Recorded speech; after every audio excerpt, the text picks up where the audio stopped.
Bonjour Monsieur Cadet, donc vous êtes docteur addictologue depuis une trentaine d'années et nous allons aborder aujourd'hui le thème d'alcool et de cerveau. Donc quels sont les principaux risques liés à une consommation massive? Alors, les premiers risques qu'on va avoir lorsqu'on a une consommation excessive assez importante, lors des soirées par exemple, vont être un risque de destruction du cerveau, même rapide. Alors ces risques sont connus depuis des dizaines d'années, cependant ne sont pas forcément diffusés auprès de la population. Donc je vous ai montré une première diapositive sur un cerveau d'un enfant normal à la naissance et un cerveau qui a été totalement détruit uniquement par l'alcool lors de la grossesse de cette femme. Et ces notions-là, on les a depuis le début du siècle. Donc on savait déjà sur le fœtus que l'alcool était capable d'une destruction neuronale. C'est probablement la drogue qui détruit le plus le cerveau. Mais tant qu'on était sur le fœtus, on disait le fœtus c'est normal, il est fragile. Bon, un homme ou un adolescent doit pouvoir résister beaucoup plus. Et puis si on regarde l'évolution de l'imagerie, on a eu des scanners qui étaient un petit peu plus précis, et on a vu déjà qu'on pouvait avoir des dégâts, mais on voyait ces dégâts sur des populations relativement âgées, de 40-50 ans, et avec une imagerie qui n'était pas toujours en rapport avec les dégâts. Puis après est arrivée une imagerie beaucoup plus intéressante, le PET scan. Le PET scan permet de regarder, en gros, si je voulais prendre une image, la vitesse d'exécution du cerveau. En gros, ce serait ça. On regarde plus la destruction, mais on regarde comment le cerveau fonctionne.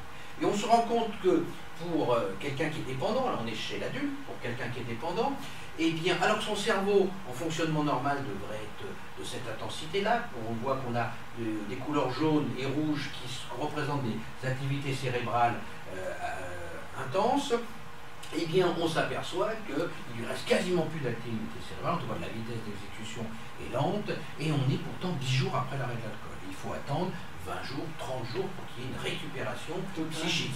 Alors on ne l'a pas fait chez des adolescents ou des jeunes qui vont pour soirée, mais très probablement que le lendemain d'une cuite, leur cerveau fonctionne comme ça, et mais pas 20 jours pour récupérer, mais probablement 20 heures, 40 heures, et très probablement oui, mais qu'ils reviennent en classe, ils reviennent, ils conduisent, y compris pour des jeunes qui sont sur des machines-outils, ils reviennent au travail avec un fonctionnement cérébral qui est atténué.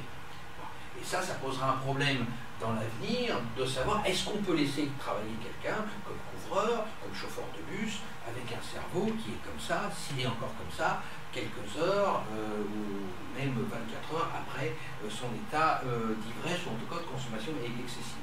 Et ces imageries-là, on avait repéré sur les drogues dites dures, mais je vous ai rappelé qu'il n'y a pas de drogue dure et de drogue douce, et que pour l'héroïne ça ne nous inquiétait pas, on dit mais c'est normal, c'est une drogue, mais pour l'alcool ça nous a quand même étonné dans les années 96, et ça a changé un peu la perception que l'alcool était pas seulement une boisson nationale pour le vin, en tout cas en France, mais pouvait être également aussi une drogue. Alors après, on a eu des nouvelles machines, dont l'IRM qui est bien répandue. Je vous ai montré l'image de quelqu'un qui a consommé de l'alcool pendant à peu près une trentaine d'années, qui était dépendant, et alors que sa substance grise, qui est représentée là dans le schéma, devrait aller pratiquement jusqu'à la boîte crânienne, on voit qu'ici, il a une perte de substance très importante. Peut-être que, je vais vous donner des chiffres un peu à la louche, mais on a à peu près 3 milliards de neurones en théorie. Ce monsieur qui a 50 ans, qui était encore au travail, a peut-être perdu 1 milliard de neurones et ne s'en rendait pas encore totalement compte. Sur le volume du cerveau. Voilà, en fait, il y a une destruction de la substance blanche du cerveau liée à l'alcool dans une consommation chronique. Alors on le connaissait ça, mais plutôt sur des alcoolisations qui duraient 10-15 ans. Alors, la grande nouveauté depuis 4-5 ans, c'est qu'on a une imagerie assez intéressante. Donc voilà des images d'un IRM par diffusion. L'IRM par diffusion, l'IRM par diffusion, pour vous expliquer simplement, quand vous avez un neurone qui fonctionne, Un neurone, il y a du courant qui passe, il y a des petits mouvements d'eau, et la machine peut repérer ces mouvements d'eau, donc indirectement est capable de repérer l'ensemble des neurones qui fonctionnent, les circuits des neurones, et on pourrait presque maintenant compter les neurones, puisque cette machine nous permet de voir l'ensemble du fonctionnement. Et depuis combien de temps ils ont... Depuis, au niveau de la recherche, ça fait déjà une petite dizaine d'années.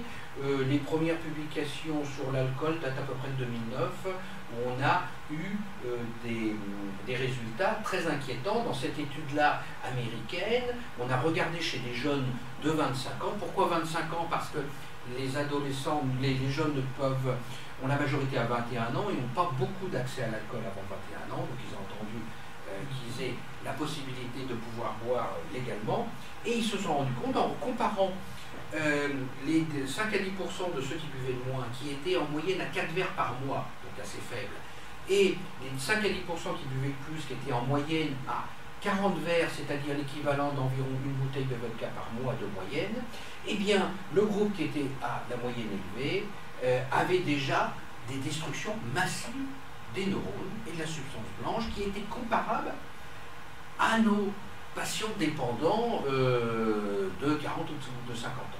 Donc là, le message est quand même très nouveau, c'est-à-dire que ma génération, on nous disait une bonne cuite ne fait de mal à personne, on a entendu ça il y a quelques décennies, et bien maintenant on peut annoncer aux jeunes ou aux vieux que quel que soit l'âge, dès qu'on a une alcoolisation massive, il y a très souvent derrière une destruction neuronale dès la première impasse. Ce qui change radicalement la vision quand même la vision de la consommation excessive ponctuelle qu'on opposait à l'alcoolisme chronique, la personne qui était alcoolique chronique, bon, qui avait une maladie grave, et celui qui se faisait la fête. On a tous, beaucoup de gens à la Coupe du Monde 98 ont sûrement eu un excès important pour fêter. Eh bien, dans cela, on n'avait pas le même nombre de neurones à la sortie le lendemain matin. Voilà, très bien. Ben, merci pour ce thème aujourd'hui.